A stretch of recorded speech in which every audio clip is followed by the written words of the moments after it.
First team All-Catholic, first team All-City, first team All-Bucks County, most valuable player city title game, first team All-Decade, 1970, inducted in the Archbishop Hall of Fame, 2005, and just returned from Pakistan, SEAL Team 6. Co-captain of the 1974 city champion team. If you know John Bucci and his buddies, they'll never let you forget this. But they won that.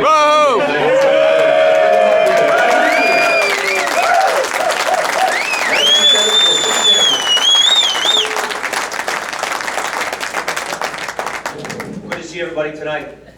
And first thing I do want to say thanks to Brian Sheen and the rest of the committee for putting this together. This is absolutely, and I hate to use this term today, awesome. Awesome night for Coach Buck. And I'll tell you, the other speakers, Greg and Frank and John and Steve, if I could be half as good as you guys, that would be a good thing. But one thing I want to say is, as the momentum got going for this thing, I got to say to our class, the class of '75, Joe Lavelle was kind of like the liaison between the committee and us guys, and got the emails out, got everybody informed, and we have a nice showing for my boys over here. One thing I did was, I wanted to make this more of a collaborative effort than just me getting up here and saying some things, so I reached out to the guys, and I asked them for two things. First thing was, I wanted just a couple of words to describe what we took away from our playing days under Skip Duffy. And the words that came back were persistence, hard work, perseverance, endurance, preparation, commitment, and teamwork. Because you see, Skip, we didn't just take away a bunch of memories when we hung up the pads 37 years ago. We took away a piece of your style, your philosophy, your personality. And I know all of us are forever grateful to you for that.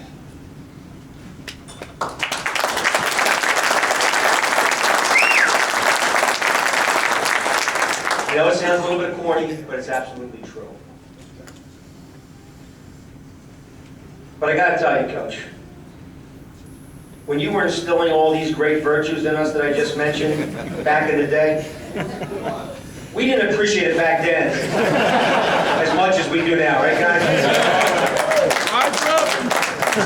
I mean, Coach, seriously, you know, and Greg Bennett said it's a Catholic institution, but you know we were cursing you under our breath every time you made us restart a county fair for the second or third time, because in your words, we were just going through the motions.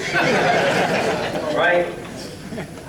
And Coach, seriously, you know we were grumbling and complaining when you were making us do 3 days up at summer camp at St. Francis College back in the day. But I gotta say, Coach Duffy showed us soft side at one point. In the middle practice, he actually let us go 3/4 speed, 7/8 flipper instead of full speed. And for that, we were appreciative back then. But you know, the thing is, we didn't realize at the time we were just a bunch of dumb football players. But Coach Duffy was issuing us a challenge. He was issuing us a challenge. The challenge was that if we worked hard, if we outworked the other guy, if we gave it 110%, and we never quit, we had the ingredients for success. And you know what? As a class, we accepted the challenge. It made us stronger as football players. It brought us together as a team, and especially as a class of 1975. So much so that as a senior class, we set one overriding goal before the season. And that was to win the Philadelphia City Championship. And I got to, just as a point of perspective here for everybody, at that point in time, Wood had never won anything. As a matter of fact, I don't think we were even in the playoffs. And beyond just us guys over here, maybe Skip and the staff, there wasn't a lot of believers out there in that call.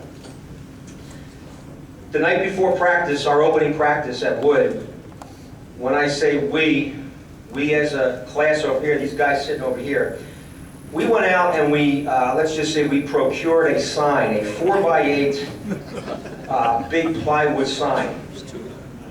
And we painted on it, Archbishop Wood, 1974 City Champs. And we all signed it, we all painted our names on it. And we put it up on the hill above the practice field behind school. And we wanted to make sure it was the first thing everybody saw when we came out for practice that day. And you know what? We were proud of that sign as a senior class. We were proud of it. I don't think Skip was so amused. As a matter of fact, I think he had us doing extra wind sprints at the end of that practice because of that damn sign. And that was because, as Skip always said during that season, after every victory, as we went along towards the championship, he'd always say, "You're not there yet. You're not there yet."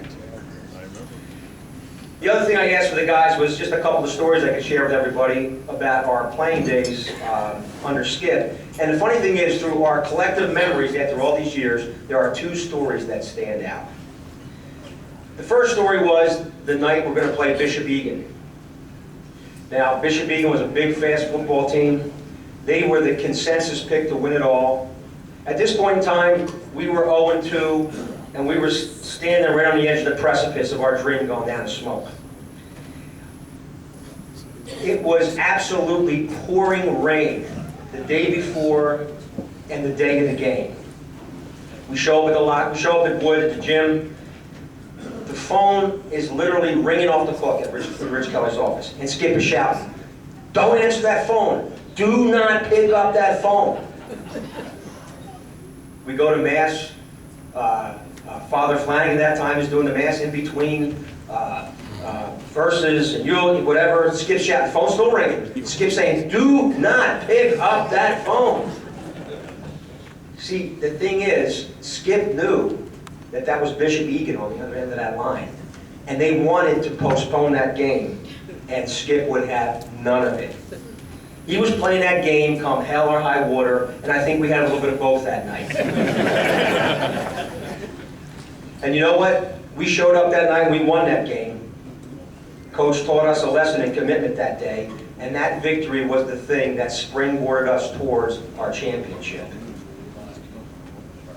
The other story, a little more humorous, was we were getting our butts kicked at halftime by a very bad LaSalle team, 12-0. This was up in Council Rock, our old home field back in those days. And Coach was obviously not happy. He got us together as we were about to take the field in front of these double doors to kind of lead us out onto the field. After a rousing halftime speech, he turned to lead us out. But unbeknownst to him and us, one of the doors was locked. So what happened was Skip crashed into the door, we crashed into Skip. It was a mess. It was kind of like we played the first half in a microcosm. But you know what, it actually, I think, provided a little humor for the moment. We went out and beat LaSalle 28-12. I think even Skip was chuckling as we took the field that day. But I got to tell you, I've always said this. Back in 1971, Dick Bettison came to this program, and I always say he turned Archbishop Wood football around. But when Skip Duffy became the head coach in 1973, he pointed us in the right direction. Coach, those were good times back in those days. That sign that we erected up on the hill that first day of practice proved prophetic as you led us to that Philadelphia City Championship. We were not to be denied. You showed us what it takes to win, and you instilled a work ethic in us that we all carry to this day. You led us down the path towards manhood, and we will always look back on our playing days under you with fondness and longing. Thank you, Skip, from the class of 1975. And we will always keep you in our thoughts and our prayers. Thank you.